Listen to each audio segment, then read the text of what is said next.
You are listening to Necropolis podcast, which is brought to you by Jason from Goatcraft and Shelly from HateMeditations.com and Metal Legion magazine. Welcome to Necropolis. I am Shelly of the blog HateMeditations.com.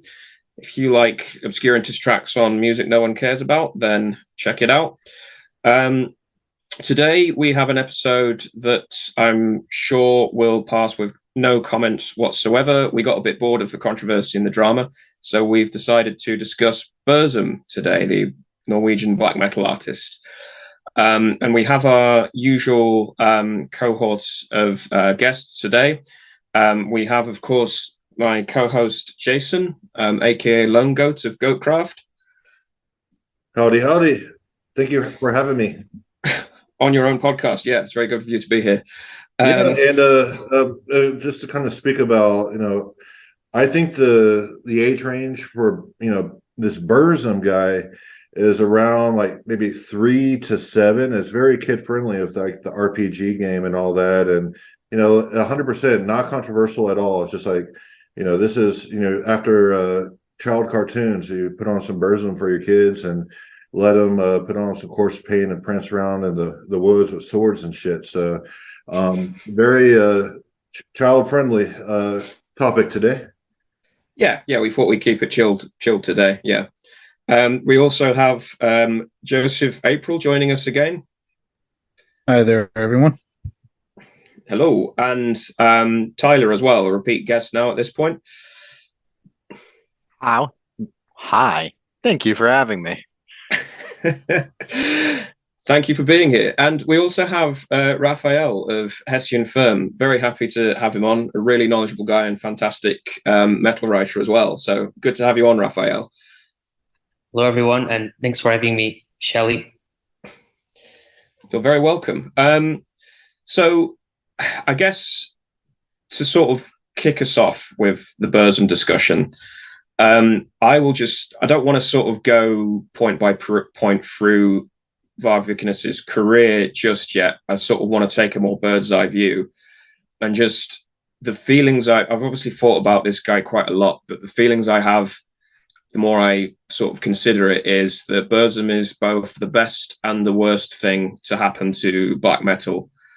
The best because I think he's written some of the best music in the genre. To this day, I don't think sort of the first three, possibly as also as well, Philosopham, I'll lump that in there as well. Those albums, I don't think they have been bettered by any artist in black metal. There's some that I would say are comparable in quality, but I think he kind of set a benchmark that black metal has never really been able to meet again. And some artists do imitate him, and they imitate him quite effectively. The Burzum formula isn't kind of impenetrable, but people are never quite able to capture that original and very simple, elegantly simple magic.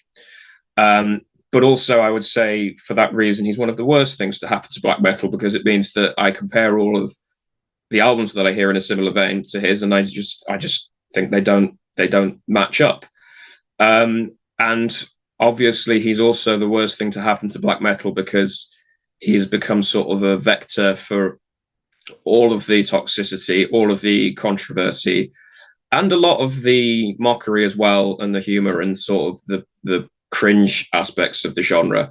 And people kind of pour all of their unease, anger, humor, and possibly sometimes unjustified adoration into the figure of Burzum. And I think the sort of legacy is creaking under the weight of all of this expectation and judgment to some extent. And sometimes it's good to try to just look past that and go back to those first few albums and just, indulge in the quality of them.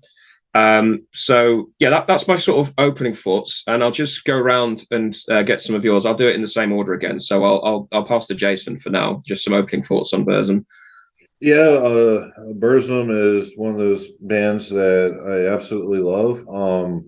And I've actually gotten some flack for liking them because I had a little joke, Dungeon Synth Project, and a label was interested. It's like, well, do you support NSBM? It's like, well, I like Burzum, but I also like Napalm Death. So it's like, And I did share a hate meditations article with him, and I never heard back.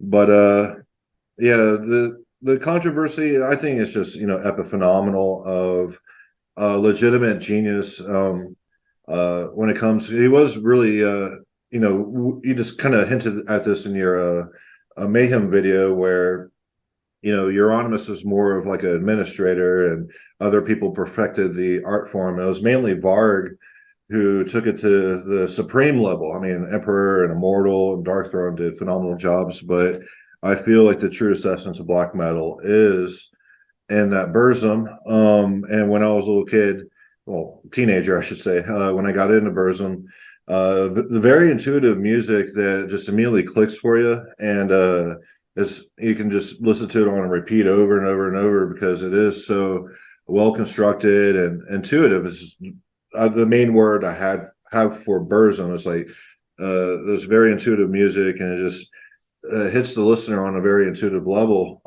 if they're equipped to deal with the harsh textures and all that to enjoy it. But definitely a very fascinating project all around. And like I said, I believe the controversy is more of like an epiphenomenal aspect of the project, where the creator is such a big innovator that, you look at Isaac Newton, he had some unsavory characteristics about himself. He'd probably be an incel today. But Varg is definitely not an incel. He has like 5 beautiful little blonde-haired children running around in France. So it's good he dodged a bullet with that and didn't become like Newton. Just, I don't want to be profane, and I'll pass the torch to Mr. Joseph. Burzum has always been an interesting project, at least in a personal level. I think I can concur in that. I find it to be some of the most interesting and dynamic black metal, at least those old classic albums. At the same time, it's probably not even in my top 10 most listened to black metal artists, but it's something that when I do return to, there is a magic to it that I often feel. And it's always been interesting, especially investigating those peripheral aspects of it, since I kind of get caught in the crosshairs of those matters, just given my own background. But I enjoy art from all sorts of problematic artists, and I've always sort of taken the view that the art, especially if it's not problematic in of itself, I can find great value in it. And that seems to be a position that is less in vogue these days, although hard to tell if that's changing lately. And hopefully so, since I think it's ridiculous to sort of bar off art as if it just even mentioning the word is too much. But that's enough for now. Just to kind of chime in on that, I did a post that we'll be talking about Burzum on Facebook, and I got restricted for a good 30 minutes. And then, of course, I did not agree with the restriction. They lifted it, but just mentioning and sharing a song, I didn't even write the word Burzum, just shared a song and said we'll be talking about it. I got a Facebook restriction, so it's hilarious. So Varg did get zupped. Yeah, it's interesting. Like, I'm sure we will get into a full discussion of the problematic aspects of Varg Vikernes and how one approaches that as a metal fan. But for me, I'll just note very quickly before I hand to Tyler that it's interesting, even in my lifetime as a Burzum fan, how the attitude has changed from one to where it was like you just accept, yep, that was Varg, he murdered someone, and he has this crazy blog on the internet and says a lot of weird shit. But it's fine to wear his merch and talk about his music constantly. And in the last few years, I've noticed a massive sea change where people it's sort of getting almost dodgy to mention it in public anymore, let alone wear a t-shirt or something. But we'll shelve that for now to do a deep dive into problematic art that we'll probably have to a little bit later. But I'll hand to Tyler now just for some general feelings on Burzum.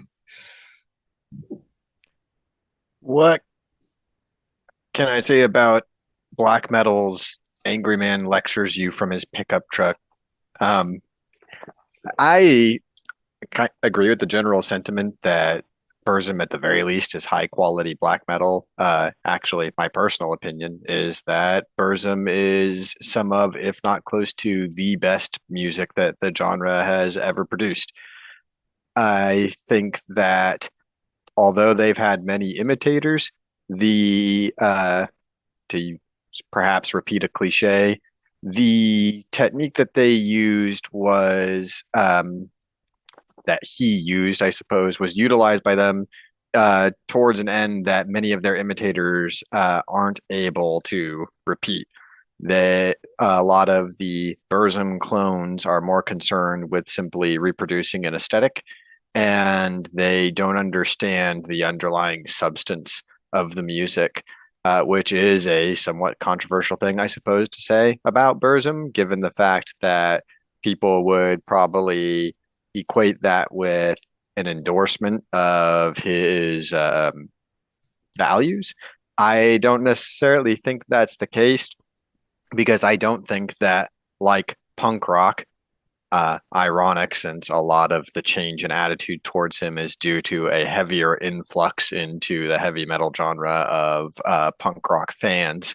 Burzum's music is simply a billboard for his personal beliefs. I think that he didn't intend for it to be. I feel that you could make some valid arguments that his beliefs are present, even his more unsavory ones, in his music, especially perhaps his later music. Although even with his later music, I don't necessarily think that's the foremost thing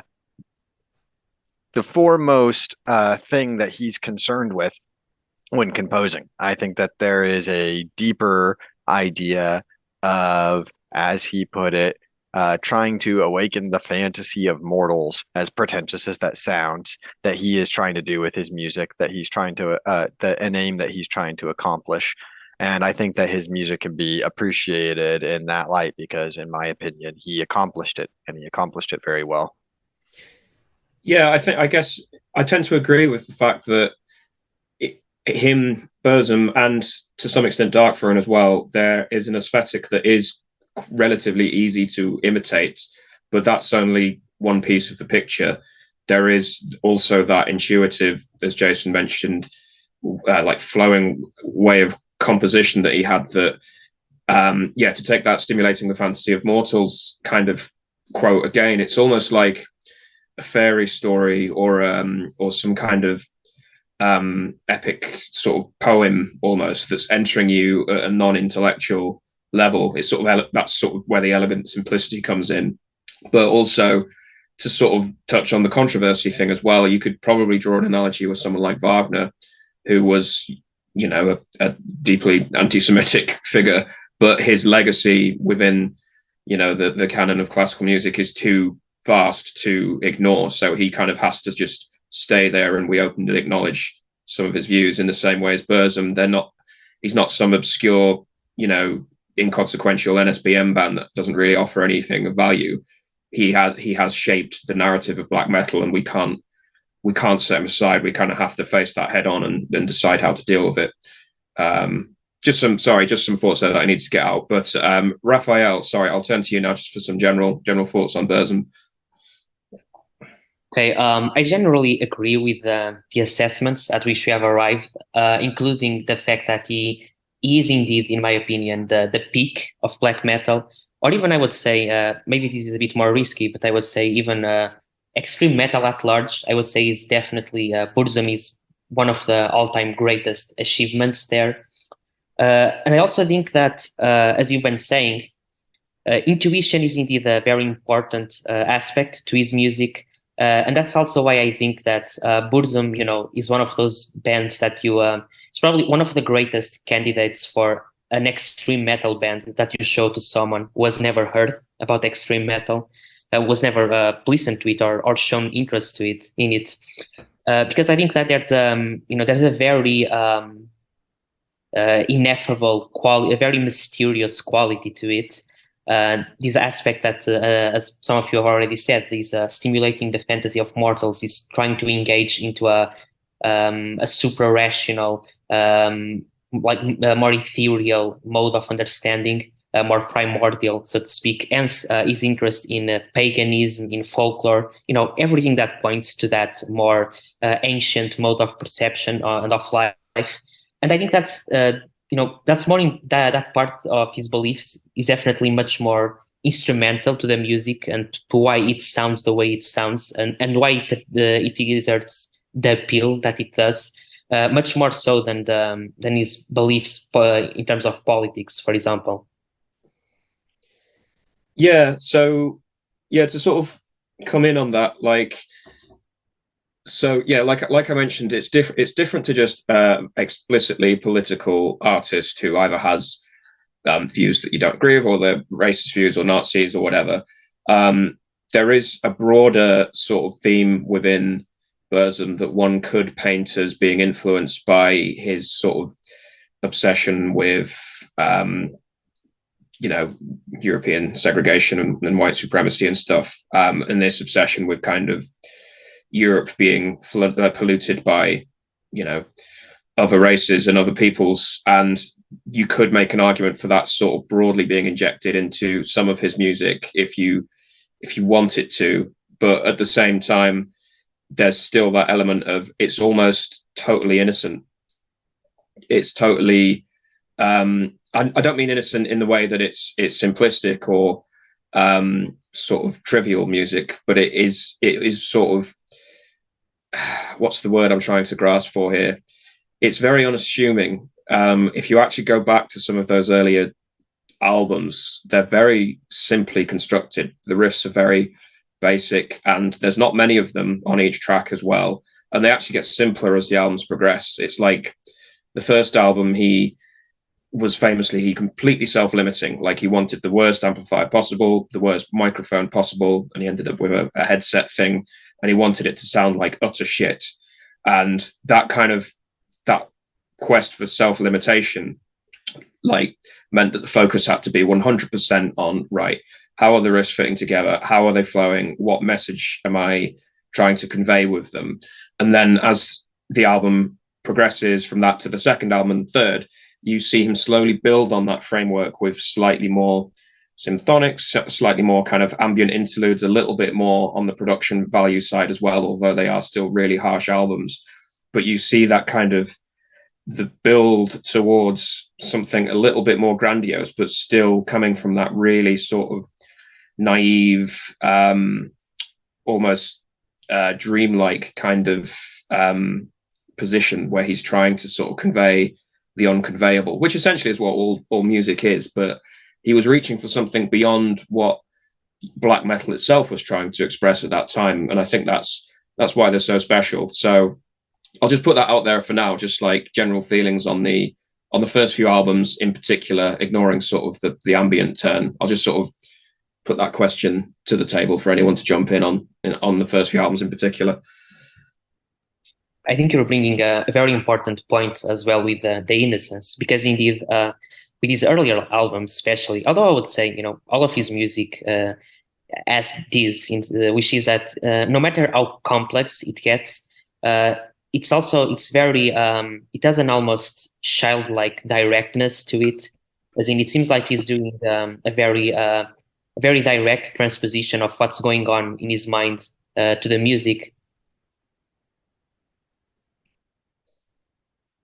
Yeah, it's you can almost see his mind working, and because he had complete control over it as well, it was a solo project after all.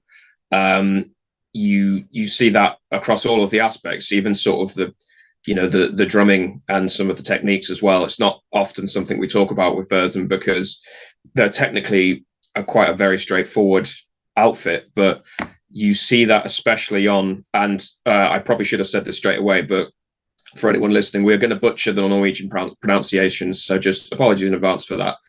But on Vis Lyset Tar Oss, you really start to see his musicianship tighten up.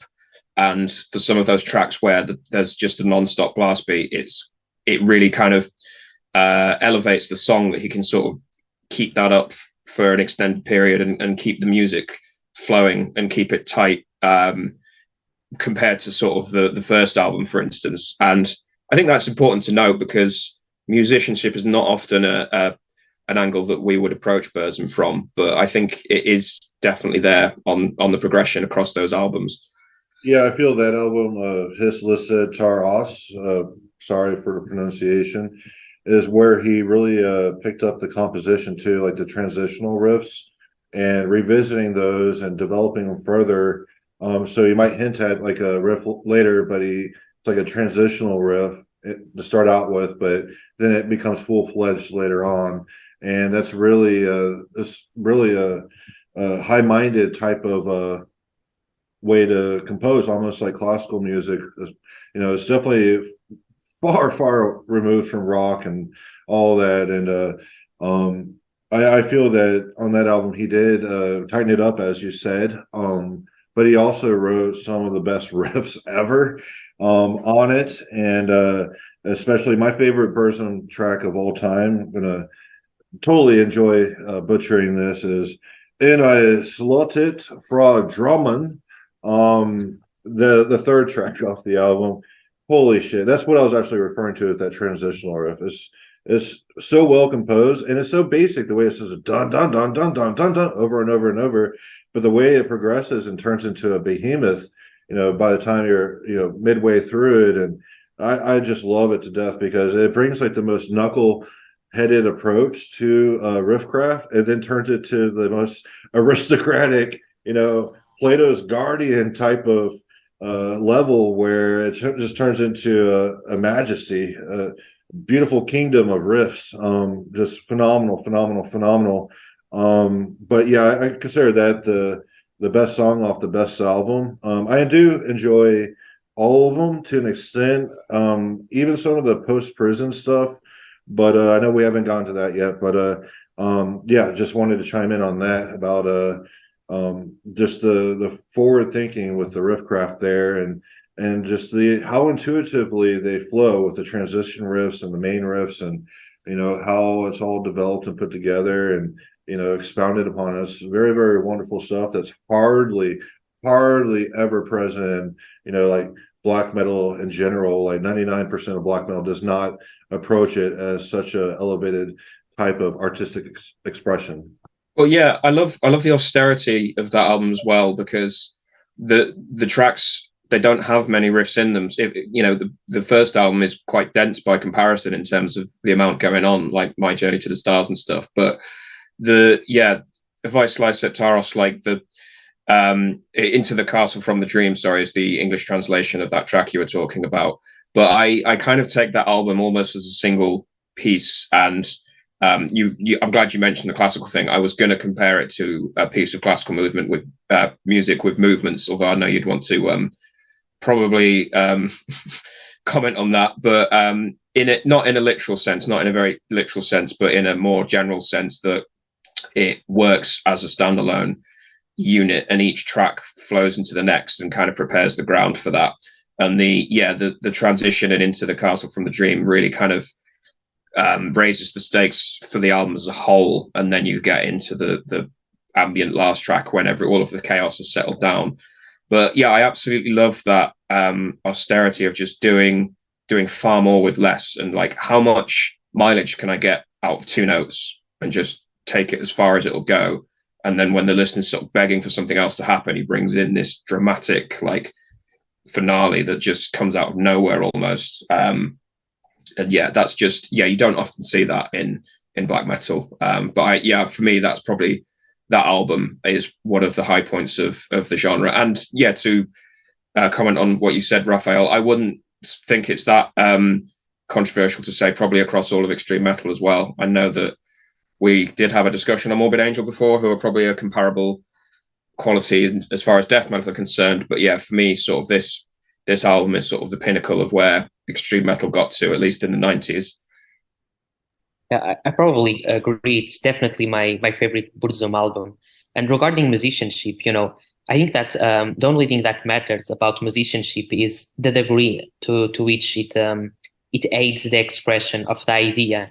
And in the case of that album, as you said, this austerity and this simplicity really works in favor of that. It really manages to communicate better than probably any other extreme metal album. This almost ambient-like hypnoticism, and well, I think it's really the best extreme metal album to achieve that.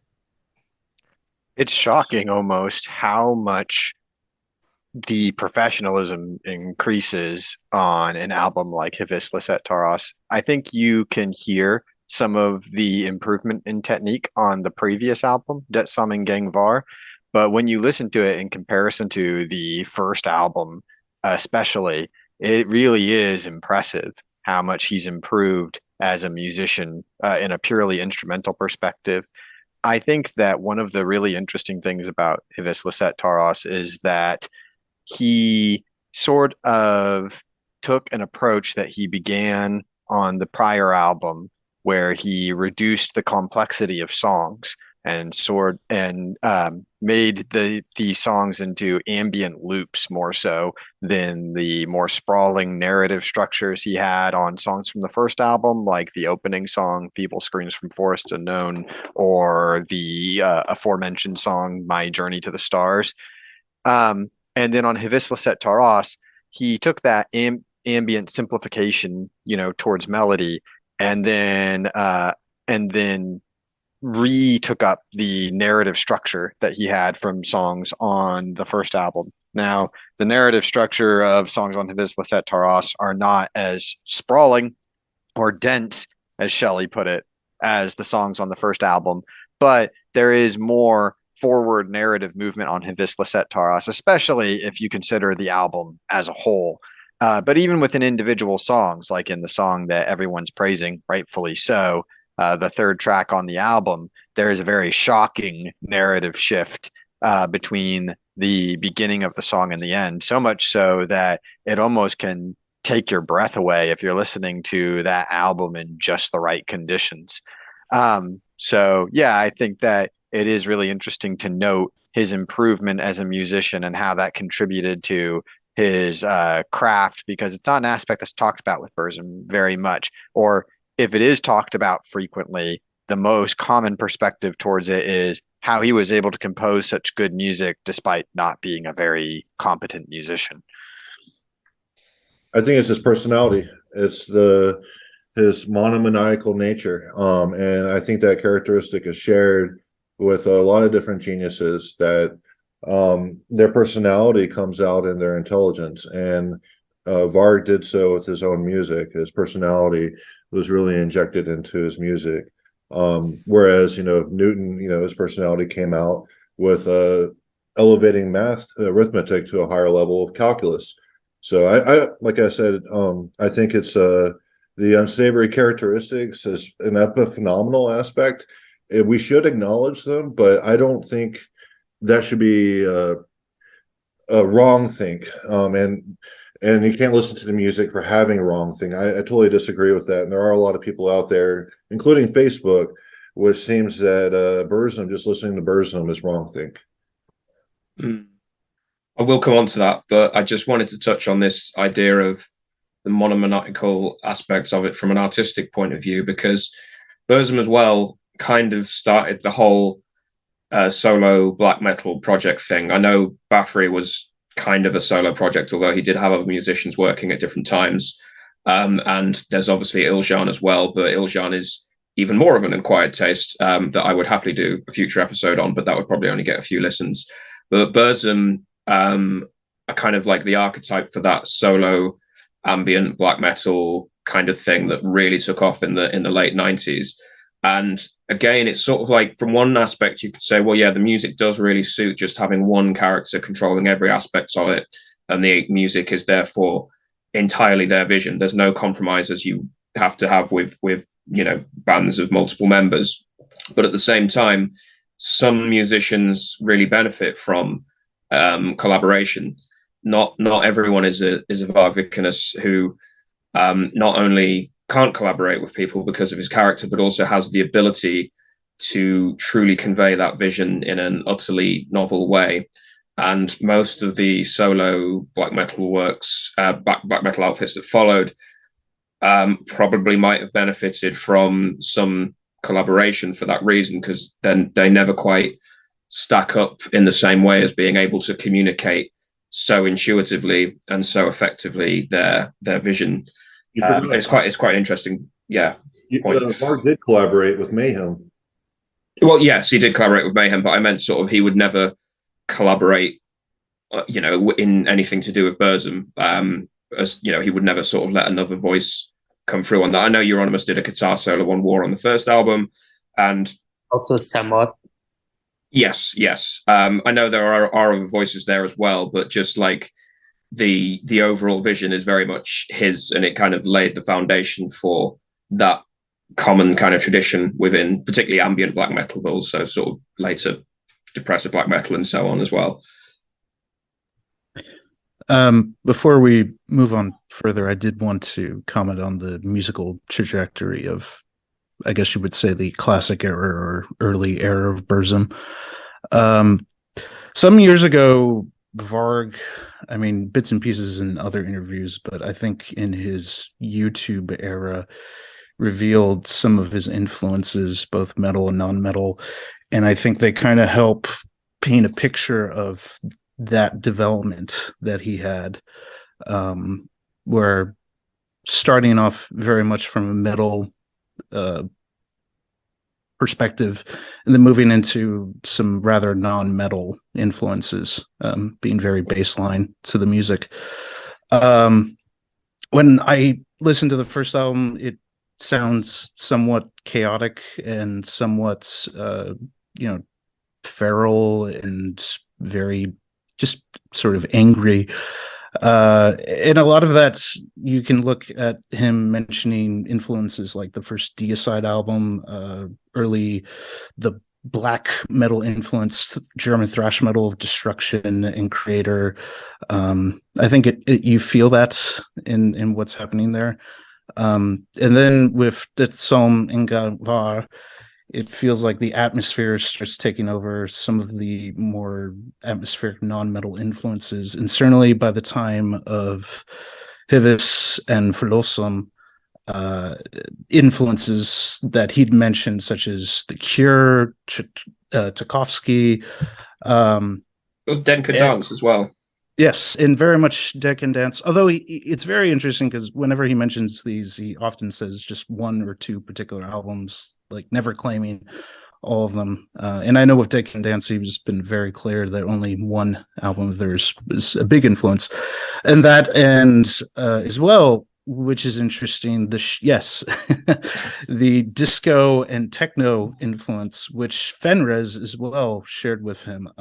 Anyone who's seen the Until the Light Takes Us documentary, both of them very much document in that oftentimes, unlike a lot of metalheads in the Norwegian scene, Fenriz and Varg would often go to these techno sort of events. And I think it sort of shows. I think, especially with Hivis and Falosum, I think there's an emphasis on trance-inducing music. And I know in interviews he's talked about at that time wanting to create music that would sort of lull the listener into a dream or trance-like state, which I think is part of the originality of Burzum, and then that's carried on in a lot of black metal. And I think Fenriz was reflecting some of the influence he was getting from Varg and just sort of sharing that pathway with him in something like Transylvanian Hunger, which is a rather different album than a lot of the rest of Dark Throne. And to note, was an album solely created by Fenriz, really. That it does have more of that trance dreamlike state to it. So I think it's just interesting to see that sort of trajectory and how these guys sort of created something unique in metal, in that for the first time it was sort of less about sort of a burst of energy so much as a trance and dream inducing type of music. Yeah, I think it's important to note that the repetition aspect is key there. Like, And yeah, Fenriz has also discussed his love of sort of krautrock and Tangerine Dream and Klaus Sku's apologies. And he had his own ambient side project, Neptune Towers, as well, where he kind of expressed some of his love for that. But yeah, you can definitely hear it in an album like Transylvanian Funeral, which is probably the most Burzum, the closest to Burzum the Dark Throne ever got, and that repetitive, hypnotic almost kind of approach to songwriting, which as you say, it was kind of a divergence from traditions across metal, which was like, architecture with riffs and very focused on making it busy and choppy and dense, whereas what Burzum are doing is just stretching it out. They're like clearing out the landscape and allowing the riffs to breathe and to just really kind of hammer home a particular theme before preparing the ground for the next theme. And sometimes it's flowing and very kind of smooth, and sometimes, as we've already discussed, it's very jarring and it sort of just cuts off suddenly and you're kind of woken from your trance and reality sets in again. Okay, so that's the first few albums. We could probably move on to the Prison albums now. So famously, Varg killed a guy. I don't know if you know that, but he murdered someone and went to prison. And from prison, he was still able to release ambient works, but they would not let him have a guitar. And he released 2 albums whilst in prison that some would say a sort of proto dungeon synth. Some would say their worth is dubious. I think the first one, despite the fact that it is incredibly cheap sounding and a little bit hard to swallow in places, I would say it still has value. There's still some of the magic of the Burzum formula there in terms of like the, again, really simplistic approach to melody, the clever use of repetition. But the second one is where he really kind of nailed down what he was trying to get across in the ambient only setting. And I think that album kind of, it competes with the sort of seminal era Burzum. So yeah, just I'll throw it open to the table again. Just what are your guys' takes on the Prison albums? Anyone? As someone who barely has an interest in dungeon synth, they never much intrigued me, especially with what bits and pieces I heard. I'm more receptive to it these days, but even going back and listening to it, it's certainly not something I think I would consistently revisit. I mean, I do think in an interesting way, we can credit in an odd way, he's sort of like Quorthron in that you can credit him with creating 2 genres. He created what we would consider modern black metal along with, bands like Dark Throne and Mayhem, but at the same time, him and Mortis, I think we can generally attribute the whole dungeon synth sound to. I do feel like others have done it better, though. What about Danzig? I've seen Danzig been thrown around with dungeon synth with yeah, never mind. I've not actually listened to his ambient albums, but there was obviously Mortis, there was Beherit, but their ambient albums weren't really related to dungeon synth. They were something a bit more avant-garde. There was also Onegraven, the guy from Satyricon, and even Isan took up the Thou Shalt Suffer name. That was the band he was in, the band pre-Emperor, but he took that name to release an ambient album in 1999 that again could be considered sort of an early example of dungeon synth as well.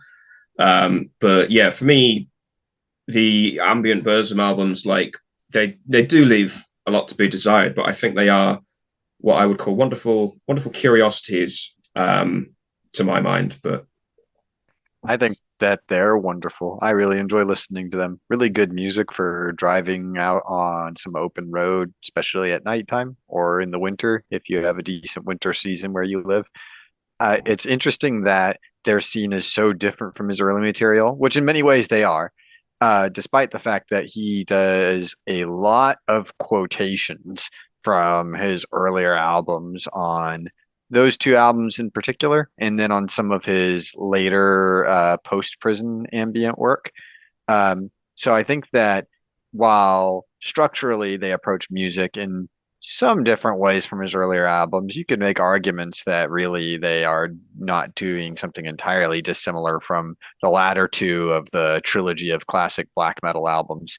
I do think that they have very similar, a very similar emotional vocabulary that they're relying on to some of his earlier music, in spite of their differences. Yeah, I would tend to agree with that. Raphael, do you have any thoughts on these two albums? Well, I pretty much agree with everything that Tyler said. I think that those albums are essentially another side of the same coin. I think the spirit is the same.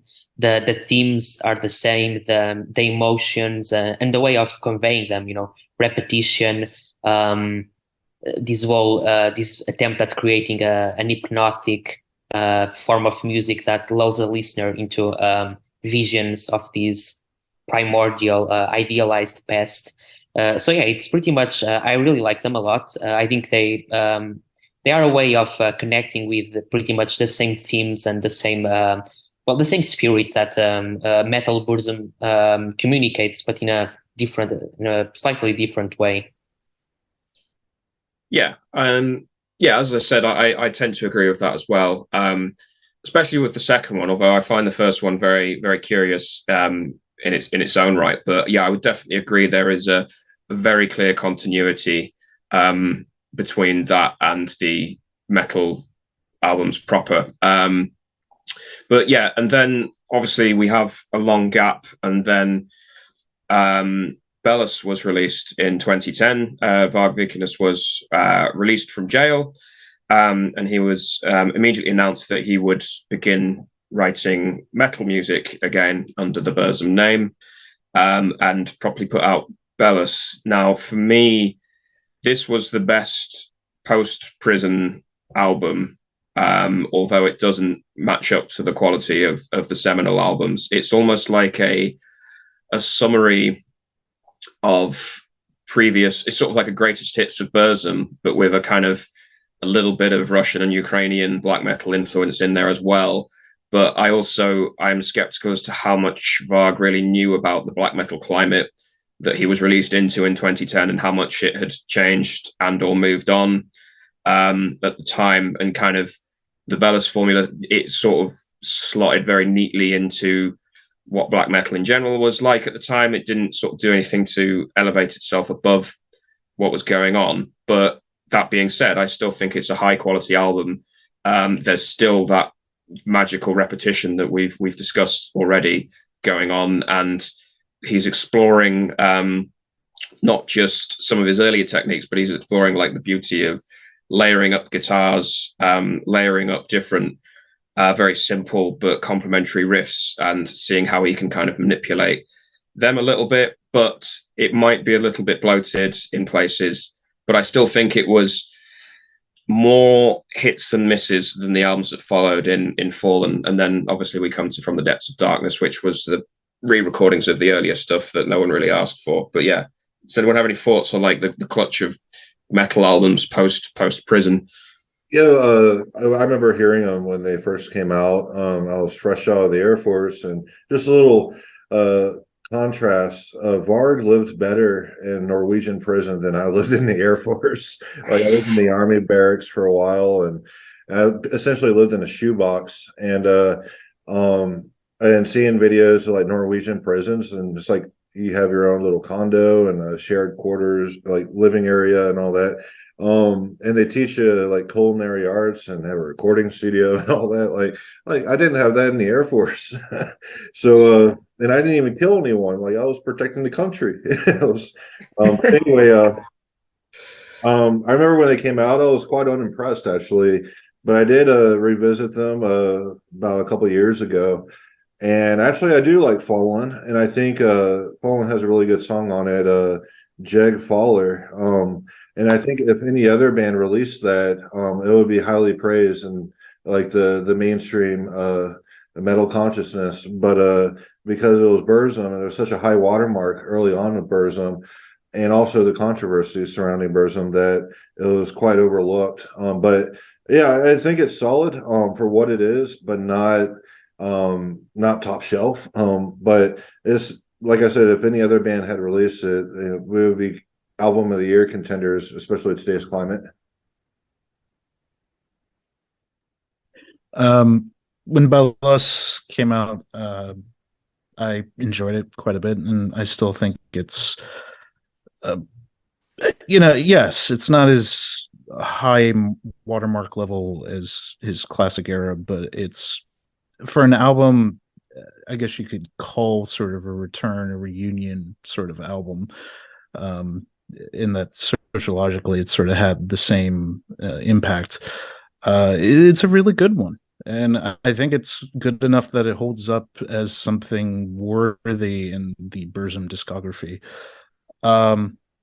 At the time when Fallen came out, I seemed to enjoy it a little less. I admit I have to maybe revisit that album, see if it stands as tall as Bellas, but I certainly would say Bellas is a good album, and anyone investigating the music of Burzum has to listen to that album to get a full perspective. As well, I wanted to comment that was a very interesting moment in the metal world as well as Burzum, because the metal media world finally had access really to Varg. He was very receptive to interviews, I assume, in wanting to publicize the release of Bellas. So you have almost the entire metal media world interviewing him and talking about that album. And, in recent years, it's interesting to note that a lot of voices now condemn that for having happened in retrospect. Yeah, go on, Tyler, sorry. My apologies. I'm going to be the dissenting opinion here and state my dislike for both Bellas and Fallen. I suppose if you were to force me to choose between the two, I would choose the latter. My dislike for Bellas largely stems from the fact that I don't believe it is entirely a badly composed album. I just believe that it is somewhat reductionist in that it takes some of the most basic aesthetic ideas that distinguish Burzum from other classic black metal groups, or even from later classic black metal groups, and then focuses entirely on those. It's a very aesthetically a focused album. Interestingly, I feel like if you took some of the earlier to mid-period highly melodic Swedish death metal like Unanimated or At the Gates and played them with black metal rhythms, you might get something somewhat along the lines of Bellas. It doesn't have as much of the longer melodic phrases. There's a lot more focus on harmonization and on the sort of distortion wash effect that comes from harmonization when using distorted guitars.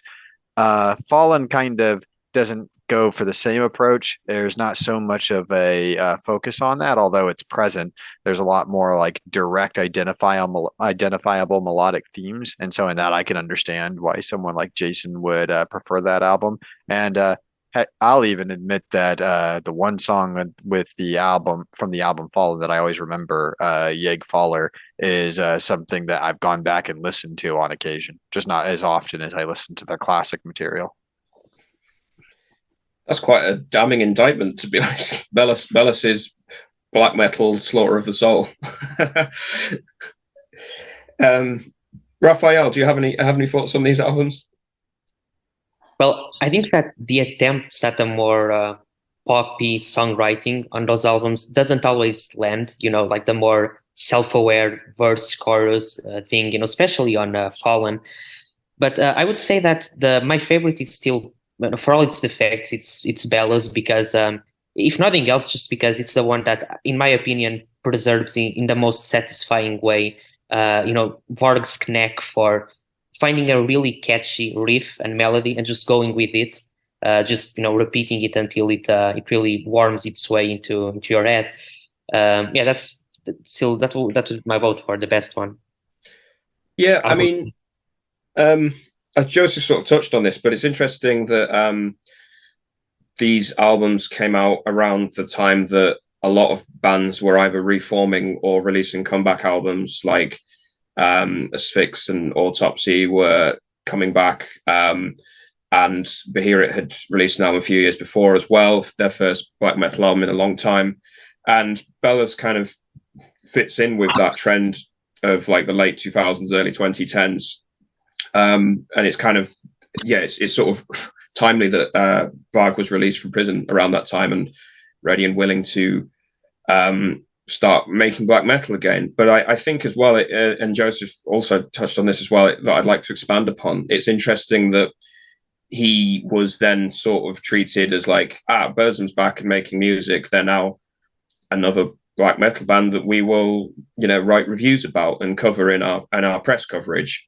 And it was already very clear who Varg was at that time, setting aside obviously the murder, but also, he had his own internet blog where he wrote a lot of stuff, said a lot of stuff that was very, very controversial and inflammatory. And it even before his YouTube channel, he made no secrets about his opinions, and some of those interviews are in the Lords of Chaos book as well.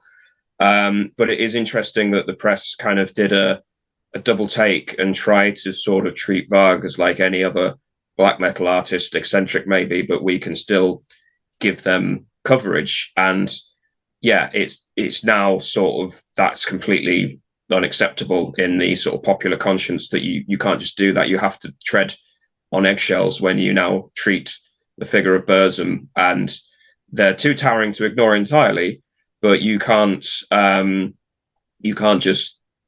give them a platform, if that makes sense.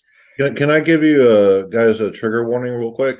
Just a FYI trigger warning that if you're very, very sensitive, definitely mute the podcast right now. But so going back to the controversial side, I remember like back when I was a teenager, Varg said, and this was after the classic period of Burzum, that the guitar was for African Americans. So when he released guitar-based black metal again, I was kind of taken aback because he wasn't really consistent with that view. Like he said, guitar music is for African Americans, and yet here he is releasing these new black metal albums post prison. So there's a little, it kind of took me aback that he fell back on that and went back to guitar, but then he went back to ambient. So I guess this is a good segue into the second era of ambient albums.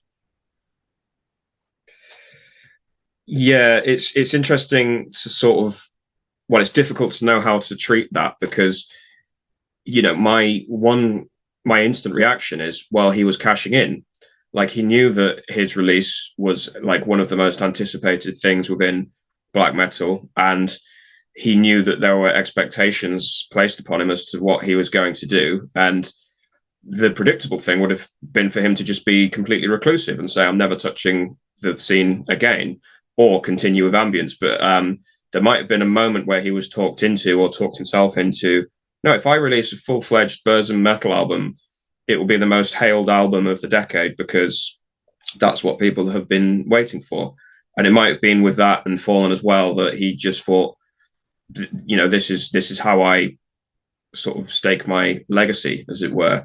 But again, this is all sort of speculation. But yeah, into the second era of ambient albums that are not held in very high regard, because they are they're less structured, they're far more minimal, they're more like little ideas and little half-formed kind of musical vignettes that never really go anywhere, but they hold a lot of delight for me, for a lot of the same reasons as early Burzum. They have that wonderful otherworldly magic to them but they're so unstructured and unfocused, and it's never quite clear where they're leading to, and often they're not leading anywhere. But for me, that's almost the intention, and I enjoy putting these ambient albums on a lot because they are just little sound pieces where you kind of, it's like going through a very large tower block and opening lots of different doors and discovering a different kind of scene or different story behind each one. And they don't really connect up, but you kind of just go on this disconnected but wonderfully engaging journey. But for most people, they are held as just Varg dicking around and not really worth the wax they're printed on. But I don't know what your opinions are on it. I 100% agree with that, but other than how it was received, because there was a few publications that held it as the highest piece of art, of the, I guess, the music back then when it was released. Like, it was really, a couple of publications held it up in very high esteem, and I was not on board with that. I thought that the first era ambient albums had some really interesting parts, and was kind of expounded upon by Raphael. It was like the same coin, just different sides. Like, you have the black metal side and you have the ambient side, but the same characters there. I did not find that character in the second era of ambient albums, and there is some childish aspects to them too, like Varg chanting, like Odin over and over and over, and it's just not a well put together and not mature music at all. I think I agree a lot with your description of the experience, Shelley. They're pretty much snippets, little glimpses into these larger pictures, into this fantasy world that Varg has been building, or rather hinting at throughout his whole career. And I appreciate them a lot for that, to be honest, except for the last album, the very last one, that one I think is where the more fragmentary character that you describe is in full. It's where it's the most evident. But that one I think was unlike the previous two, which were a lot more intentional, I believe, in terms of his intent behind the albums. This one, the last one, I think was pretty much just some music that he had lying around for, according to his own words, just to be used as background music for his game, his role-playing game. So yeah, that's my 2 cents. Yeah, I would. So when I talk about second era Burzum ambient, yeah, I'm sort of excluding Thulian Mysteries from that because yes, it is literally like some stuff he had lying around. I believe he released some singles in the interim and just sort of crafted an album from that. And yeah, it's even down to like the cover art, which is the same artist that he's borrowed from before, Theodore Kittelsen, the Norwegian artist from the early 1900s, but he's just kind of slapped a word art Burzum logo on a painting and sort of released some offcuts that he's sort of had lying around for as a soundtrack to his fantasy role-playing game. And that's where he almost became self-aware of the fact that he was becoming a meme by that point. But just aware that he wasn't only like a controversial figure, but he was also becoming quite a comical one. And it was almost like he was playing up to that. I'm sure he wasn't, but it felt like it at the time. Yeah, by comparison, the previous 2 albums, as I was saying, are much more, they were really written, much more intentionally composed as music, even if relatively fragmentary music. Yeah, I'm going to be the dissenting opinion again and voice my support for the post-prison ambient albums, especially Soul Austin Manifestin. I like that one quite a bit. I really don't think it's that fragmentary. I don't really think The Ways of Yore is fragmentary either, although there are aspects of it that I entirely agree with Jason are kind of silly to listen to. My own digital copy of the album that I have, obviously I can't do this with the CD, is curated actually, or it's I should say edited, where I've removed some of those pieces that I feel like aren't very useful to the flow of the album. And even with the pieces on there that I think have some pretty profound moments, like The Reckoning of Man, I really, really wish that the spoken word vocals, were not present because they only serve as a distraction.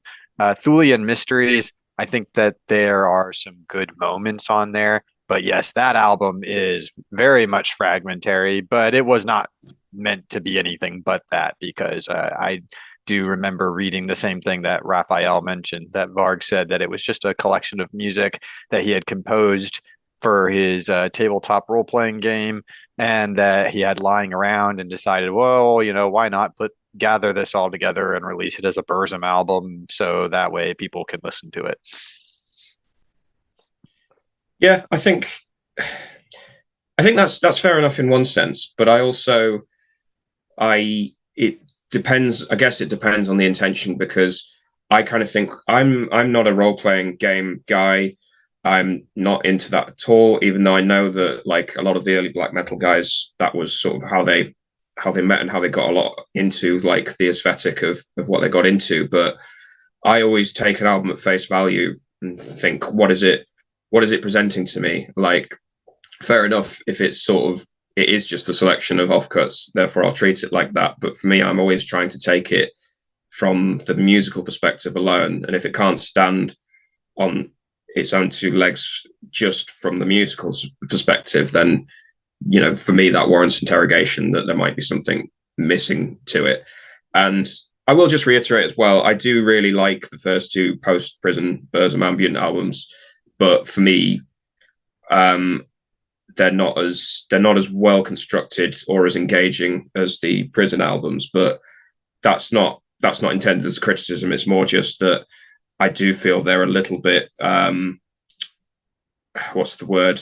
A little bit disconnected at times, but that's not to say I don't very much enjoy listening to them and think they do still hold a great value. Joseph, do you have any thoughts on these albums before we move on? This is a territory of Burzum that I've generally avoided, so I don't have much to add other than the ambient elements when paired with black metal, especially in the classic albums. I think the metal attracted me to that work, and then I was able to appreciate it for that. The ambient works entirely separated from metal elements is just sort of a bridge too far, and probably just a reflection of that any kind of artist putting those sorts of ambient works out would not be something that I generally listen to. Fair enough. So I could talk for hours about Burzum's music, but as we've already alluded to several times, we probably need to sort of look directly into the sun and discuss the ins and outs of being a Burzum fan in 2023. Purely because, and as Jason has already mentioned as well, if we do get into any dodgy territory, apologies and shut the podcast off if you are uncomfortable hearing that. But I think it's interesting to just ask, what can or should Burzum fandom look like in 2023? Because I've been around the block a few times on this in terms of never questioning that I will continue to listen and adore the music and still, go to it for instruction and for its artistry as well. But there is still a question mark over how that plays out in, the modern social media landscape, I suppose, because it's almost become something that you can't even mention in public without it stirring a great deal of controversy and ire from people. And we ourselves, between us, had a bit of back and forth about how we were even going to do an episode on Burzum and whether it would upset people. But like I mentioned earlier, he's such a towering figure within black metal that you can't really ignore him if you claim to be a fan of this music. You have to take a position on him. And I think that's what I was trying to get at earlier on, is you can't just listen to the music and be sort of a dispassionate, I'm just a fan of the music. You kind of have to take a position on Varg as a person and actually sort of enter the debate at some point. So that was a rather clumsy kind of segue into this topic, but I'll just get some opening thoughts from you before I try and articulate my more kind of focused position on this. But yeah, any sort of general thoughts on the way that Burzum is perceived in the popular zeitgeist now, or how he should be perceived, rather? Well, I think there's a lot of false people in black metal now. There's the RABM movement, and they want to completely cancel black metal, far right views and all that. And I can understand that on a social level, but not an artistic level. I know the social level is tied to the artistic level, but come on, we're talking about literally one of the best black metal projects that ever existed, that propelled the genre to heights that it was probably perhaps inevitable for at least one project to elevate it so high, like Burzum did, just one guy on his own. But I think the approach I take is looking at how the scene is nowadays, where the artist and the art are inseparable. So if you listen to Burzum, you're listening to Varg Vikernes tell you that the Neanderthals were a super race, and all of that, and all the YouTube videos and interviews that he's done is directly tied to the music itself. There's no getting around that. That's the approach that they take, where they bypass the quality of the music itself for social reasons. And I understand that it is a very controversial topic, because he does say whatever is on his mind, and a lot of things that are on his mind goes against the prevailing convention of mainstream society, especially in how politics and all that is nowadays, where there is this great divide. It's either this or that. There's no in between. And I feel when it comes to art, and you alluded to this earlier with Wagner, there's the vast majority of NSBM sucks. We can all agree with that. But I know Varg gets kind of lumped in there, some of the topics and conversations he's had with people and his views. But I approach it like I do with Wagner, where I honestly believe that Wagner should be perhaps performed in Israel, because the music is that profound, even though he was anti-Semitic. That's my view about the art. If it's great, it should be celebrated regardless of the social stigma attached to it. So if I get canceled over that, I'm sorry, but that's my kind of view on that a lot of these people who are trying to cancel bands for being far right or whatever, and far right guys are the same way. I've seen this on the internet, where far right, they want to cancel everything that's far left, and it's this wretched feedback loop where the quality of the music itself, it becomes secondary, and I don't like that. So I believe great art should be celebrated regardless if it's from the left or right. Anyone like to come in on that? I think that I can roughly agree with Jason. The way that I feel is that I know that the attitudes, the oppositional attitudes towards more right-wing elements, or sometimes just simply perceived right-wing elements of certain black metal bands in the scene, has been amped up by Americans, for lack of a better term. I feel like Americans can be very toxic with assuming that their political perspective is universal, and that everybody around the world should simply agree with us on our social views. I think that left-wing Americans and far right-wing Americans are both guilty of that. I really feel that in the U.S. political climate from about, I would say, 2016 forward, that attitude became much more intensified, and everything in culture, especially in the U.S., became a war of sorts, a tug of war to try to feel like your side was gaining some dominance in the cultural and political landscape. And I think that's when you saw a lot of people starting to take attitudes towards being towards determining what was acceptable and not acceptable in certain scenes. I also feel like that in the heavy metal scene in particular, you saw a sort of backlash, a reaction to criticism on the part of what you could loosely call underground metal, the criticism of that group towards the influx of more post-hardcore influenced genres. There had been the rise of subgenres like metalcore and deathcore and post-hardcore that was very influenced by heavy metal. And the underground metal scene in large rejected those subgenres. And I think that in part, however large or small, the sort of cancel culture, as you could put it, was a reaction to that. It was a reaction based in somewhat in resentment.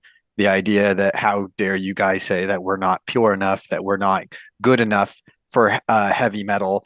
And part of that reaction, latched on to the political factor, to the cultural factor, because it was a much easier standpoint by which to react against that criticism. On the one hand, you could say it's wrong of you to criticize my music and say it's not good enough, but that's just a matter of taste, right? But you have a much more stronger ground to argue against underground metal if you say, well, the reason why you're so critical of our music is because you have unsavory viewpoints, and that's something that I feel like I've noticed that punk derived music does a lot, which makes perfect logical sense regardless of where you are on the political spectrum, because punk rock has always been a more politically focused genre of music. But it's kind of annoying to I guess what you could call middle of the road people. Like Jason, for instance, mentioned how he can find both far right and far left viewpoints irritating, because they both try to sort of dominate the conversation with their narrow political viewpoint. So how this relates to Burzum is I feel that this group of people on both sides of the fence, and I'm not just saying that to cover my tracks, this group of people are aware of the influence that Burzum has had on black metal, and they are aware of the fact that the influence Burzum has had could result in some people, specifically when it comes to left-wing attempts to cancel Burzum, so to speak. The influence that Burzum has had could result in right-wing fans of black metal saying that Burzum's quality is testament to the truth of their beliefs. They don't want to let the opposite side score that point in the culture war. So as a result, they have to shout down anybody showing any support of Burzum, even if it's entirely non-political support, by constantly voicing how racist Varg's viewpoints are. And I will say this, they're not wrong. Varg does have anti-Semitic viewpoints. He does have very prejudiced viewpoints towards non-European cultures. So they are not wrong in saying that. Where I do feel they step over the line is in trying to dictate the tastes of people who either don't really care to get involved in that conversation, or who do have a strong opposing opinion to Varg's personal views, but simply enjoy Burzum's music for the quality of the music. Joseph, did you want to come in on that? Yeah, it's I feel like I could talk on this subject of sort of Varg's beliefs and the metal community and everyone reacting to it I could talk about that for hours on end, so I'll have to try to summarize a few points, and I'm sure there will be things that I don't get to mention that I wish I could. Um, I think before I dive into that, I had this pulled up a bit earlier, and I think it's certainly relevant. I mentioned that when Bellas came out, Varg sort of had a lot of access to a lot of metal media and even indie music media. And there was a particular interview, and this is mentioned in even the Burzum Wikipedia entry, where Varg said, Burzum is not a political or religious band, and this is a direct quote, or even a anti-religious band. Burzum is music, art, if you like, and the interpretation of art lies in the eye of the beholder.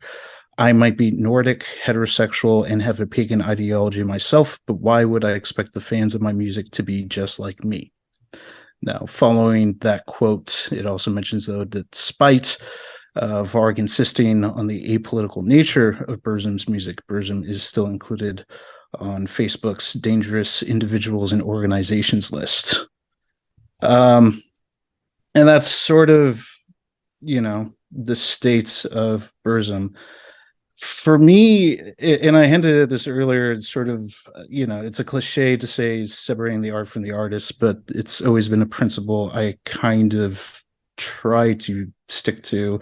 And I feel like despite political wind shifting, it's a principle that I still insist on keeping, just because I'm willing to be honest and not hide the fact that I enjoy artists who are problematic. Now, mind you, a fair bit of them are dead, so that kind of has a different nature to it. But I'm not willing to shy away from that fact, and even some who aren't dead, which makes it even more problematic in certain circles. I mean, for example, I'm willing to say on record, one of my favorite filmmakers of all time is Roman Polanski, who is a admitted criminal who committed an act of child molestation and rape. At the same time, he's made some of the most beautiful movies I've ever seen. I think this is a paradox that other artists have noted. I think Nick Cave in a recent interview said this, that when we look at troubled and problematic artists, I think it shows sort of the tragedy of humanity, and the beauty that can be found in that tragedy, rather than necessarily this notion of like people being purely good or purely evil. I think it's way too an oversimplification of what people are. And other examples are Wagner, other, probably the closest to me is H.P. Lovecraft, who was also had, even for his time, extremely racist views, anti-Semitic views, anti-woman views, all sorts of things. Yet, and even more than you could say with Burzum, some of it showed up in his work.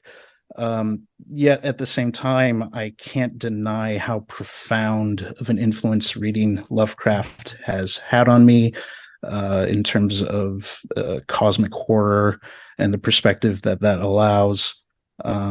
And I just think, in a very different realm, like Burzum with black metal, Lovecraft with horror, it's just such a fundamental pillar and influence on the entire genre. Now, when we're talking about the political realities that have happened, I think just from a sociological perspective, what's happened, I certainly agree the influx of sort of a more political view from punk rock has certainly played an influence. But I think by and large what happened, and I commented before that, the willingness of media to cover Varg, and then now sort of the unwillingness to even mention his name or mention Burzum's name, I think has to do with the fact that when Bellas came out and Burzum returned, this sort of anti-democratic and anti-liberal, and by liberal I don't mean American politics, I mean sort of liberalism in the view of the Enlightenment, that sort of political perspective was seen as sort of a boogeyman of the past. And due to recent political developments in the last essentially 8 years or so, since the mid 2010s, both in Europe, in America, and elsewhere, I think what was assumed was, oh, it's okay to enjoy art from sort of far right sources because there's no real political threat there. I think people suddenly freaked out, realizing that these sorts of beliefs were not dead. And that has caused people to sort of hunker down and bunker down and sort of have this war of attrition attitude of the boogeyman has come back and we cannot tolerate anything. Even right-wing beliefs that are seem purely comical are a bridge too far now. And I think that's sort of the reality we're finding ourselves in. Although I feel like in the last couple years, it's starting to morph and mutate, and unknown as to where that will go in future years. But I think that's the reality that we're living in right now. Yeah, I think that's an interesting point, especially because when I got into a lot of this music in the early to mid 2000s, there was such far right views were such a fringe thing, so far away from the center of political gravity in the UK and Europe, that it was just like, yeah, just this obscure little thing that you could get into. And obviously it was acknowledged that it was, made by very problematic individuals, but there was no threat there. And yeah, you make a very good point that now the threat has become real to a lot of people over the last, since the mid 2010s. I've got a lot more to say on this, but I'm going to hand to Raphael before I do. Just to get your thoughts on this, Raphael. I basically just agree with what has been said so far. I do believe that, especially in a time like ours, we should be mindful about our consumption. But I think this makes sense, for example, in cases where the mere act of consumption reinforces the problem. Let's say, for example, if you are buying a product whose fabrication involves an unethical process like exploitation or something like that, which is probably the case with most of the products that we buy anyway. But when it comes to art, music, for example, I think that the act of listening to it doesn't really, especially if it's non-ideological music, such as Burzum, the very act of listening to it doesn't, in my opinion, doesn't really imply any sort of compromise besides just experiencing it as an artistic experience. Yeah, I mean, yeah, that's a good point. And I do sometimes like these comparisons with consuming products in general, because I think sometimes kind of people put it in the same sort of intellectual ballpark in terms of financial support. So when we discuss separating the artist from the artist and whether that's possible or not, people often discuss financial support. And Joseph's already raised the fact that a lot of problematic artists are dead, which kind of removes that particular block. But I always sort of take the view that we should try to take a more philosophical view of sort of assuming all things being equal, assuming the artist is alive and they will financially benefit, is it still okay? And like cards on the table, like my political orientation is of the left, of the far left, and I still am incredibly uncomfortable with the way that my political side of the aisle, how it treats black metal. For me, the fact that it's dangerous inherently, whether that's explicitly politically dangerous or dangerous in the more sort of abstract, nebulous way of just being monstrous, being anti-life, anti-democracy, anti-liberalism in general, I've always taken that to be one of the thrilling aspects of it. And for me personally, I would never want to consume art made by people of the same political affiliation as me alone, because that would be deeply bland, but also deeply unchallenging way to consume art, and that's not what I turn to art for. I turn to art to be challenged, to have my views questioned, and also to maybe indulge in things that would be not acceptable in my day-to-day life. And I think that has been one of the enduring appeals of black metal and extreme metal in general for me. And I also am of the opinion that it's not possible to separate the art from the artist. I think that the two are inherently entwined, but I also think you don't want to. I have no compunction, no hesitation about acknowledging that there is an aspect of Varg's psyche, his persona, his outlook on life that chimes on a very profound level with my own. I can hold that thought in my head whilst also making plenty of room to, acknowledge the fact that he has some horrendously awful views that are completely contrary to my own worldview. But that's not tantamount to a political endorsement when I say that he's not absolutely evil. No, absolute evil is not a real thing. It's a religious fabrication. And I think in trying to paint people as absolute evil for misdemeanors, for crimes, for unacceptable views is a slightly infantile way to paint the picture, and to sort of take a more nuanced approach to say maybe we do have certain aspects of ourselves in common with other people. It's a fact, and it's something that we need to engage with in a slightly more mature and nuanced way than is often allowed for in the social media climate. And the other thing also is making music of the quality of Burzum, at least. Although we've discussed at great length how his art is unique in a lot of ways, and it's not something that everyone has access to. But the act of making music that might have a possibility to chime with someone else on an artistic level is much easier than is often acknowledged. Like, making music can be very easy, it can be very accessible, and to acknowledge that it might be made by a serial killer or something, it's not a damning indictment on your moral, your moral sense of your moral compass or whatever. It's just an acknowledgement that music is a profoundly kind of communicative art form that can touch us all. And I just think these thoughts are slightly too fragile and too don't want to say nuanced because that sounds a little bit too pretentious, slightly too unformed to survive in the wild climate of political polarization at the moment, despite the fact that I have very deeply held political convictions at the same time as my music taste often contradicting them. Yeah, Shelly, I just want to present something, then Raphael can jump in here.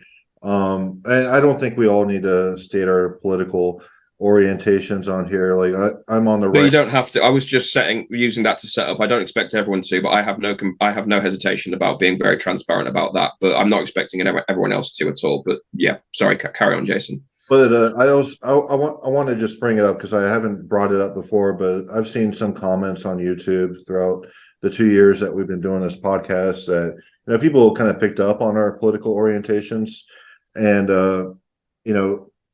this is why I wanted you as a co-host on here, because you don't have the same views. We both share very similar views on music, but when it comes to like the social and political side, we may not see eye to eye, and I think that's wonderful because I don't want this to be a complete echo chamber. And so, like Joseph here, he doesn't see eye to eye on a lot of musical aspects, and that's great because it doesn't create a feedback loop, and we're able to have constructive conversation. And yes, we may not agree on everything, but at the end of the day, we love music and we want to talk about it. So I never brought that up on this podcast before, but I just wanted to show that I try to pull from a diverse pool of people.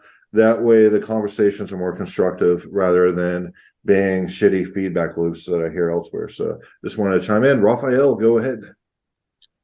Yeah, well, I just wanted to say, Shelley, I think it's understandable what you say, but my reply to that, especially to the problem that you raise of the financial support, would be, well, I know that this will probably sound abstract and maybe not really connected to how the world really works, but at least in theory, if you buy Burzum music, for example, technically you're only financially supporting Varg in the quality of an artist, of the person who produced that music. So it would be different if you gave a donation to Tulian Perspective, or if you gave a sort of donation that implied the continuation of his political activities and communicating his political opinions. But when it comes to, I think the exchange when it comes to art really it shouldn't have any other implications besides that. Yeah, that is a fair point. I'm going to let Tyler jump in before I comment. All right. Anyhow, I really think that you made a very good point, Shelley, by speaking about the nuances, the word that you were afraid was too pretentious, of the human person, and also on the infantile nature of condemning people in their entirety. Because while I fully believe that people should be held accountable for their actions, at the same time, human beings are much more complex than being able to be easily categorized as entirely bad or good. It's also interesting to me, to riff further on my comment earlier, that I think a lot of the political tension, it's not unique to the US political climate, but I feel like it stems from there quite a bit. And that it spread from there to other places. I mean, there's been, as you said earlier, some rise of more dissident right-wing views in the UK and in Europe as well. But I think it's interesting to note, in regards to the US political climate, that the US has always been, or has traditionally been, a profoundly religious country, despite the fact that politically we deny any explicit associations of religion with government. And that even though the movement, so to speak, to cancel Burzum is most commonly anti-religious and usually on political or social grounds, they do engage in a what I could almost consider a sort of descendant of Christian thinking when they entirely condemn somebody for their views. It's unfortunate that they do that, because people are complex. The unfortunate fact of reality is that somebody who does something monstrous on Tuesday, on Wednesday may do something that is very charitable and merciful. And on a more complex level, somebody who has done something very monstrous or has very repugnant viewpoints may also at some point voice an opinion or create some kind of expression, whether it's artistic or not, that is very profound and beautiful. And it's something that we all have to grapple with. It's something that we all have to wrestle with. And I think that is very much the case with Burzum, depending upon your political viewpoints, of course, that Varg Vikernes is a strange character. I think that I feel that it's indisputable that he has a very high degree of intellect, that he's very eccentric, and that you could almost consider him in some ways like a form of oddball genius. But also at the same time, people of that nature oftentimes flirt with, if not directly engage in, strange ways of thinking all over the map, and sometimes rather erratically. So while their intellect can be put to great use, for instance, in Varg's case, composing profound and beautiful music, they also can put that intellect to use, engaging in almost paranoid levels of theorizing on political or cultural situations. And like with realizing that people who do terrible things can sometimes also do very kind things, we have to look at Varg as somebody who is capable, because of his high degree of intellect, of putting his mind to use, coming up with very strange theories that he can just hear himself talk about in his whatever it is that he does, his Twitter posts and his video blog, as well as put his mind to use in composing great music. Joseph, did you want to come in on that? Yeah. When with what Tyler mentioned, especially in regards to the religious aspect of what's sort of going on in terms of cancellation or reacting to these sorts of things in a very sort of us and them fashion. It's interesting in that it's sort of, as he mentioned, very sort of people very secular acting in Christian ways. It for me, it's very paradoxical in sort of this, as I think hinted at earlier, just sort of the human nature of things not fitting neatly. As someone who's studied religion on an academic level, it's intriguing because in a lot of ways you can look at how these groups are behaving, in some ways left and right, as very Christian in terms of parallels to Spanish Inquisition, or in terms of like witch hunts, in terms of this sort of accusatory and sort of belief in having the truth. At the same time, these groups behave in very unchristian fashion, in that something that's often so lacking is a core Christian concept of grace, the idea of not accusing others because you are equally, equally with sin, as would be said in Christianity, or equally fallible, which is a notion that it's funny because it's someone who would never grew up Christian, studied Christianity, but would never, till my dying day, I would never associate myself with that religion.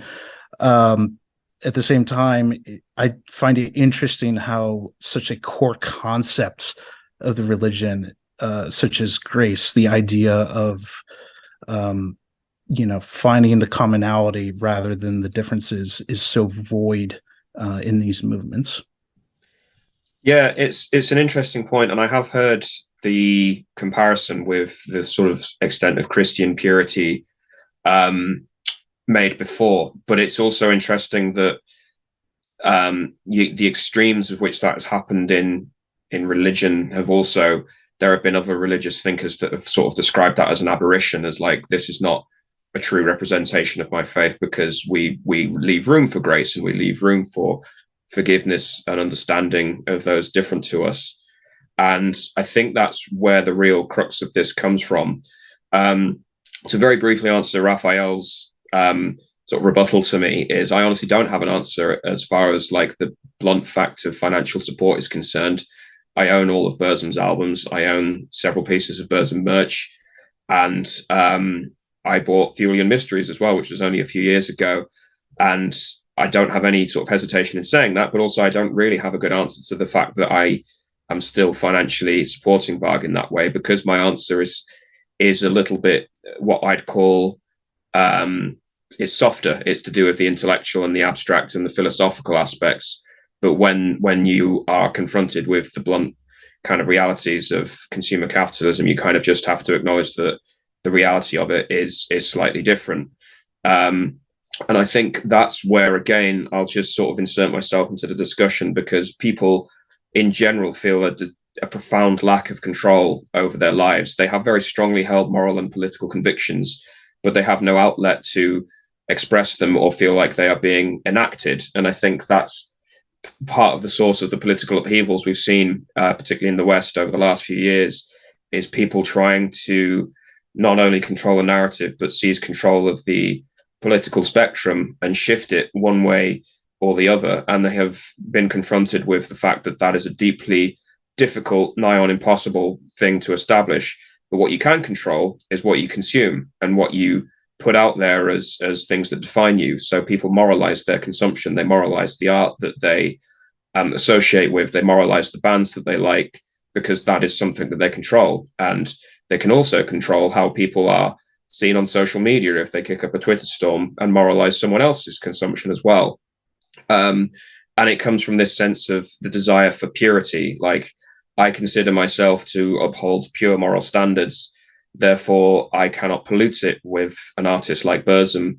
And it sort of, I obviously disagree with this point of view, because I think one of the beauties and one of the things that I love about art in general, but particularly black metal, is the complexity that it confronts me with. And it reminds me that, no, I am far from morally pure.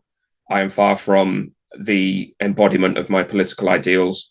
And also there are aspects of the opposing political or moral spectrum that I might actually find quite tempting or might want to engage with. By that, I mean the fact that black metal is so misanthropic, which again sort of goes against the grain of how I live my life day to day. But I like that, the fact that there's that abrasive kind of confrontation with the art. And I think more generally as well, and this might seem a little bit too postmodern for its own good, but the Burzum entity as it exists in the zeitgeist, and this is true of all artists when they've established themselves to the extent that Burzum have, but that it no longer belongs to Varg alone. I know, as Raphael has pointed out, he still has complete financial control over it and benefits accordingly from that.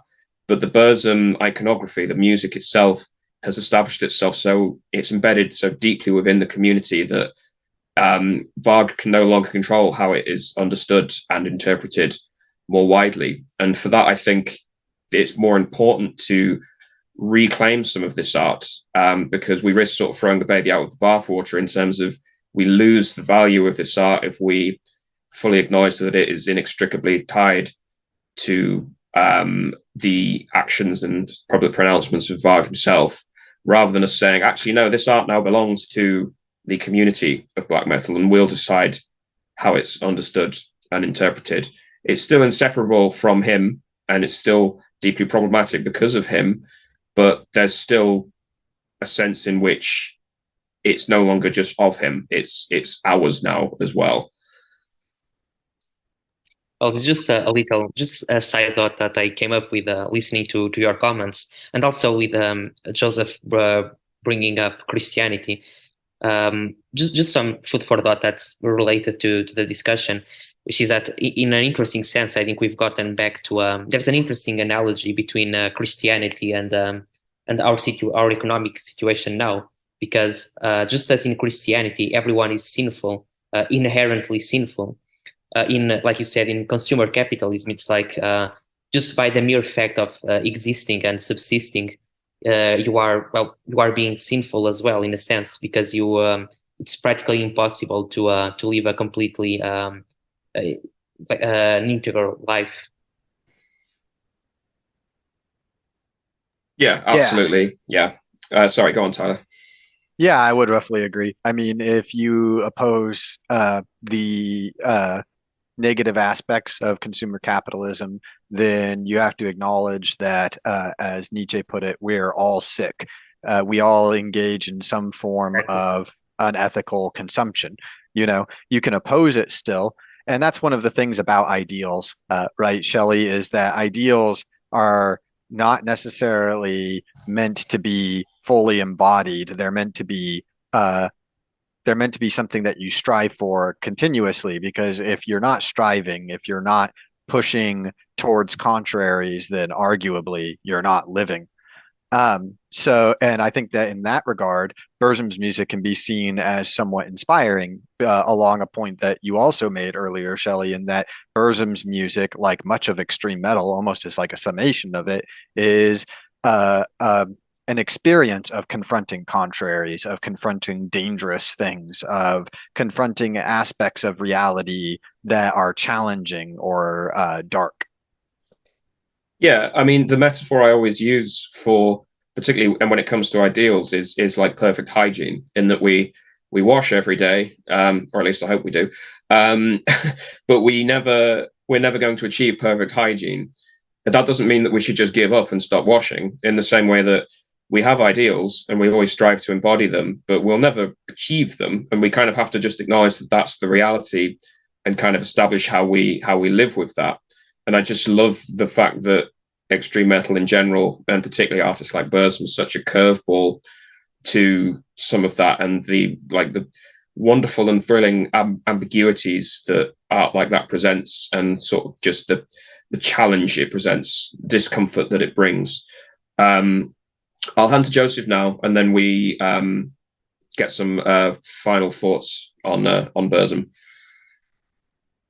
In a certain sense, this is a final thought, though I might mention one or thing later. But just an anecdote I wanted to share that is something that would be almost unimaginable to witness today, but I experienced and saw in real life some time ago that I think is a good reflection on how it is possible to enjoy art even from an artist who you have serious disagreements with, or an artist who has great antipathy or hatred to who you are as a person, which I certainly, I think, like I mentioned earlier, I technically I am someone who Varg has spoken ill in terms of background, but point being that I had a good friend of mine in the mid 2000s when I was in college who was from Poland, who we were all attending a Jesuit, so a Catholic university. And he was a fellow metalhead and very Catholic, though. He was not anti-religious. He was still very Catholic. But nearly every day or every other day, he would wear a Burzum hoodie onto campus. And he thoroughly enjoyed Burzum's work. And he never once saw that he was, doing any violation of his own beliefs. So if a good Polish Catholic boy could enjoy the anti-religious and anti-Christian music of Burzum, I think generally anyone can. It'll be something different if Varg was staring him in the face, though. It would. Like music, you're disconnected from the artist when you're looking at a piece of art or listening to music. There is a great disconnect there, but if Varg was right in his face, it would be a completely different story. Well, and you could say the same about Wagner or H.P. Lovecraft. The ridiculousness of it. Like, there's a good story about H.P. Lovecraft that, he, again, with his trouble with women, he was married for a very brief time, and despite his anti-Semitism, he was married to a Jewish woman. And when he started talking about disparaging Jewish people in front of her, she mentioned, I'm part Jewish, right? And he basically said, "Oh, you're one of the good ones." So there's always people people find little boxes so they can ignore the paradoxes of their behavior. But I find a certain amount of beauty in that when we can find beauty in the work from people who might have truly serious disagreements with us. Any final thoughts, Jason, on Burzum? Yeah, the quote Nietzsche, without music, life would be a mistake. And for my own personal life, the arts are very important to me, and it helps me get through the mundane bullshit of everyday life. So without it, I would probably not be in existence. So and when we look at Burzum, we talked a great deal about the controversies and different takes, and how different types of people receive it differently. But like I said earlier, I think great music should be celebrated regardless of the source that it comes from.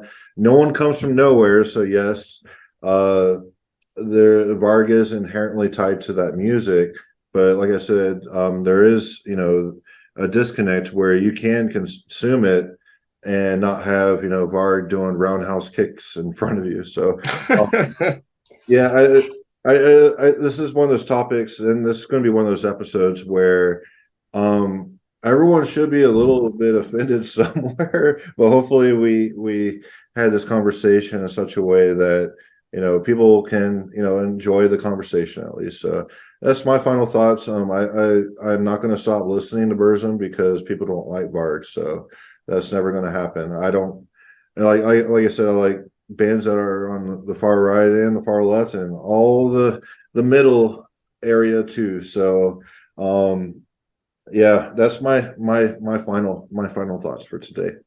Yeah, no, I think it's important to reiterate that some of my views might not have been expressed as articulately as I would have liked, because I am aware that it's a very sensitive subject for a lot of people, and you don't know how your particular position on it might be received. But I hope that you can see that we're at least trying to approach this in good faith and find the balance between acknowledging the legacy and the value in the work of Burzum, whilst making plenty of room to discuss the problematic aspects of Burzum fandom, particularly in this day and age.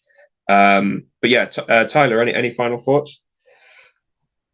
My final thoughts are largely going to echo Jason and Joseph's, and I imagine both yours and Raphael's, which is that we are all metalheads, right? And we're all fans of heavy metal music. And in that regard, I feel that we felt it was important to discuss the impact of Burzum, because they are a huge presence historically and musically in the heavy metal genre. Their value cannot be understated. I suppose you can say his value cannot be understated musically, and we enjoy their music as an expression of of quality heavy metal music. That being said, I do think that it's important to acknowledge the, so to speak, problematic aspects of Varg's viewpoints. And I think that everyone here, because they are sensitive and thinking people when it comes to being fans of heavy metal music, did a very fine job of that. I think that my closing remark would be simply that if you are concerned about what it is that Burzum does, give it a try. Listen to Burzum's music. You may find yourself surprised by the depth and the emotional power that is present there. I even have a friend who is hotly opposed and once stated, I would not care if Varg and Burzum were erased from the collective memory. And yet I played an ambient piece by Burzum for him once, and he was very positive about it. He said it was a very beautiful piece of music and that it touched him deeply. And I think this speaks to the power that is present in Burzum's music. That's very well said. Thank you for that. Raphael, any closing thoughts? Well, I don't think so. I think I've made myself clear already about what I think about the music and the overarching problem, if we can call that, about the ethics of listening to it. So, and I pretty much subscribe to what Tyler said. Yeah. Thank you. Yeah, so I'll just close off by saying, much as I did at the start, that Burzum is not only a profoundly challenging and engaging and expressive musical entity, one of the most articulate and what's the word, essential expressions of black metal and almost extreme metal in general. I kind of see them as the pinnacle of that evolution, and one that black metal, a legacy that black metal has been struggling to kind of grapple with ever since. But also, Burzum is a vector for a valuable discussion around ethics of artistic consumption. For all the problems of Varg himself, as you know, the acts that he committed in his life and the viewpoints that he espouses, it generates a very interesting conversation around what it means to be a metalhead and what our obligations are as fans. And also, he is also quite a funny character. Like, as we've alluded to, his YouTube channel became a meme. He is eccentric, and he himself can be quite humorous, but also we can laugh at him as kind of a bit clownish at times when he's doing roundhouse kicks at the camera and things. And all of that is kind of bundled up in one of the reasons why I love metal, in that its artistic failures and its oddball characters can be deeply funny. But at the other end of the spectrum, they can produce some of the most profound and enduring musical expressions that I've come across in my life. And for that reason, there is value there, even if you are deeply troubled by engaging with the artists themselves, there is value to be had there, and the pursuit of engaging with it is worth it, I would say. And with that, I'll close off the episode and say thank you very much for listening.